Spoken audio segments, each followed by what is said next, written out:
You won't believe what just happened in our quiet little neighborhood. So picture this, it's a sunny weekend afternoon, and I decided to throw a small backyard BBQ for some close friends and neighbors. Nothing fancy, just grilled burgers, homemade sides, some music, and a good time with folks who actually are SVPD. Everything was going great, until it suddenly wasn't. Out of nowhere, this woman from down the street, let's call her Karen, starts causing drama, even though she wasn't invited. She didn't show up to the BBQ, didn't call, didn't text, nothing. But somehow, her teenage son wandered over, helped himself to a plate, and then left without saying a word. Harmless, right? I didn't think much of it at the time. But oh boy, was I wrong. The next morning, I woke up to a knock on the door, and a letter that nearly made me drop my coffee. Karen was threatening legal action because her son didn't like the food. Yes, you heard that right. She's suing me over BBQ food that wasn't even meant for her family in the first place. I thought it was a jokesome kind of neighborhood prank, but it got real, fast. She's accusing me of everything from giving her son emotional discomfort to ruining his appetite for days. I couldn't even make this up if I tried. Now, I'm caught in this ridiculous situation where I'm being dragged into drama I never signed up for. How did a friendly BBQ turn into a legal nightmare? Who does that? And more importantly, what's really going on behind the scenes with Karen and her sudden outrage? Stick around, because this story only gets crazier from here. The part where she shows up unannounced. Yeah, that's coming next, and you'll want to hear what she says to my face. So just when I thought it couldn't get more bizarre, that same afternoon, Karen showed up at my front door.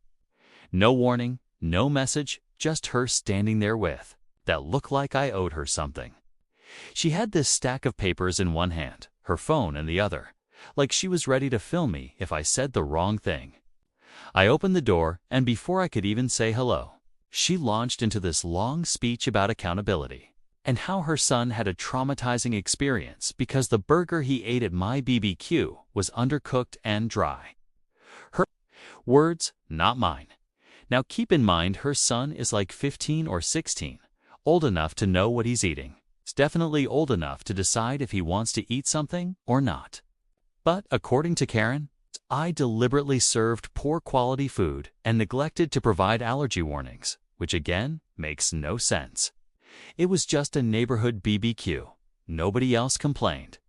In fact, people asked for seconds. But somehow, she twisted this into something way bigger, turning a teen's quick bite into some kind of personal attack. And here's the kicker: she claimed she has evidence.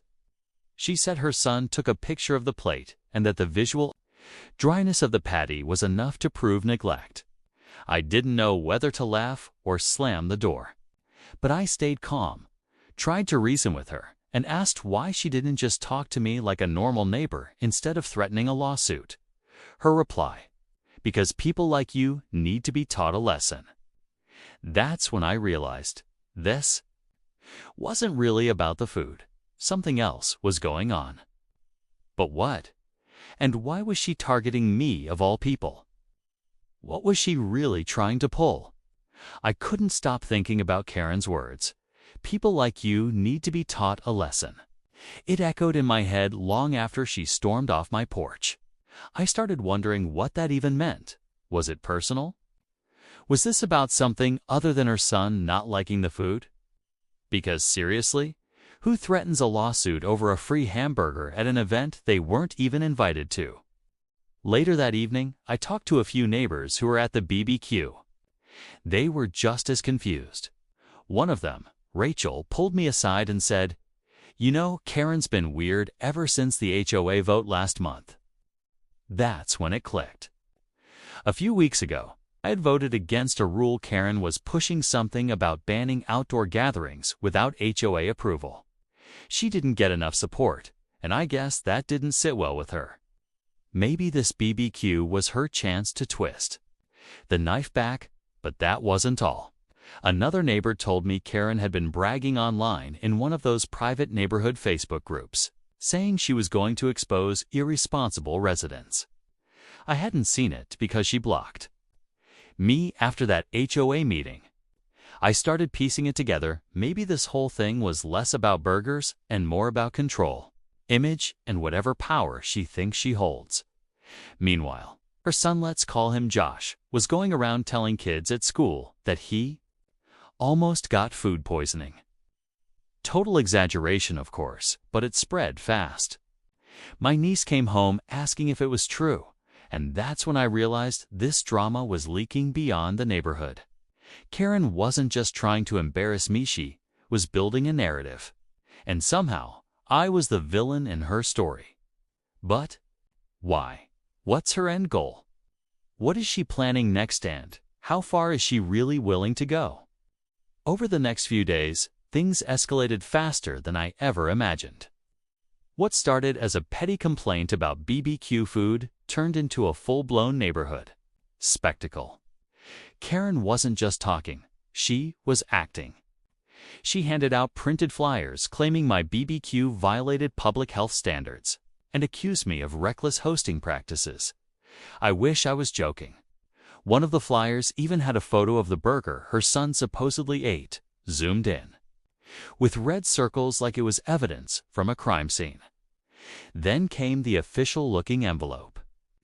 She'd actually filed a complaint with the HOA, citing multiple violations, including unauthorized gathering, disturbing the peace, and, get this, deliberate endangerment of a minor.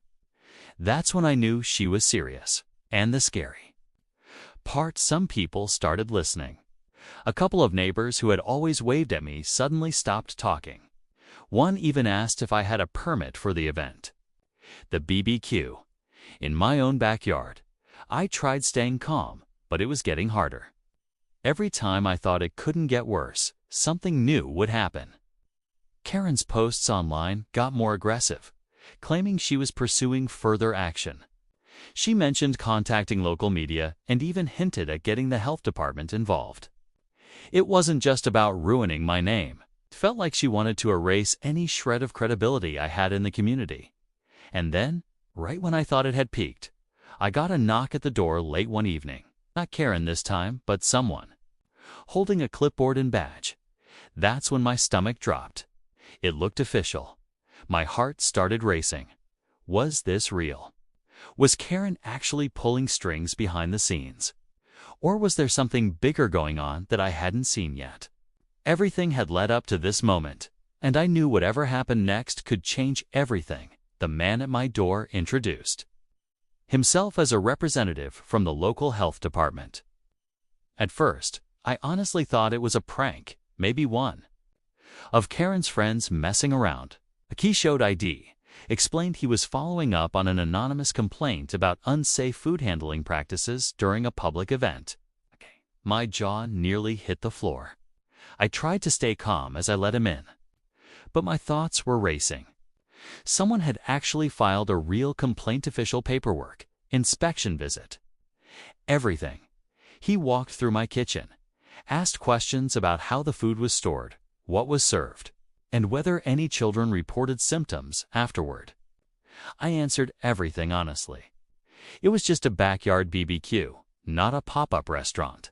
But the way he asked those questions, like he was trying to uncover some hidden violation, made it clear the complaint had been written to sound serious. Karen was trying to make it all look dangerous. She was going after me from every possible angle. Then came the twist I never saw coming.